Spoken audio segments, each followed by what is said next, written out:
Je m'appelle Christophe Baron, je suis vigneron originaire de Champagne.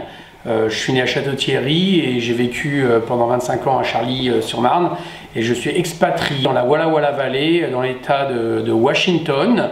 Par contre, les vignes sont dans l'état de l'Oregon, sur le 46e parallèle.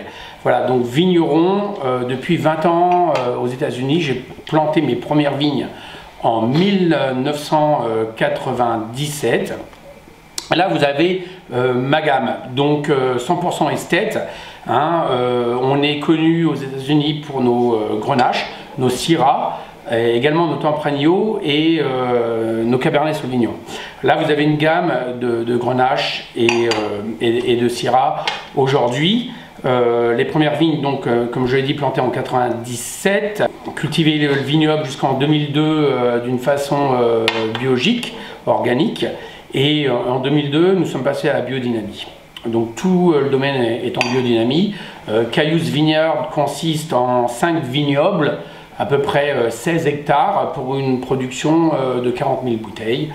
Ensuite, nous avons No Girls, c'est 4 hectares pour une production de 12 000 bouteilles. Et Horsepower, alors là, c'est quelque chose de vraiment spécial.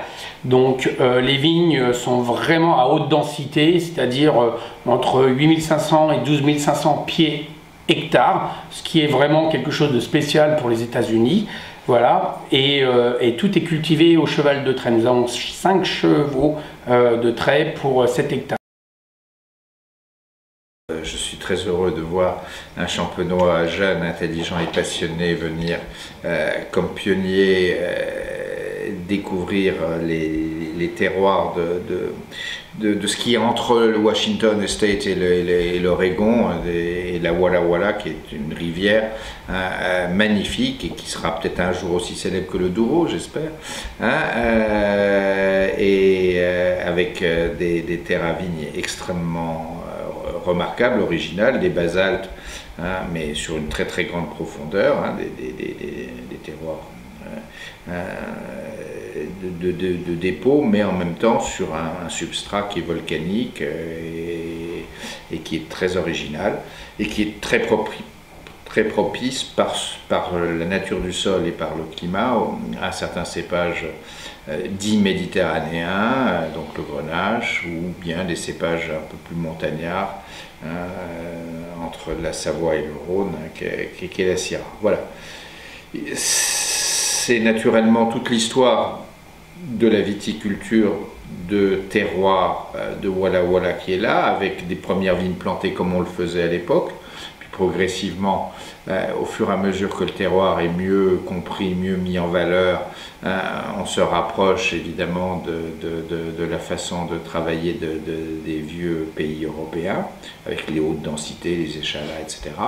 Et on voit évidemment la montée en qualité, en densité des vins, avec évidemment les densités de plantation et une plus grande exigence vis-à-vis du matériel végétal. Voilà, donc une qualité d'extraction, une qualité de vinification qui respecte le naturel du raisin, vendange entière, absolument aucun maquillage de vinification œnologique, aucun maquillage d'élevage, et des expressions pures,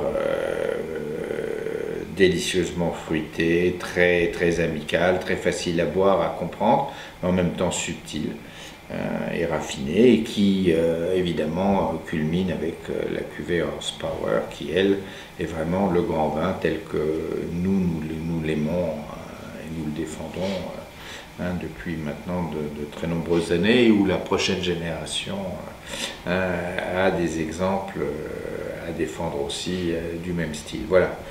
Merci Christophe d'avoir mis un peu de culture et de finesse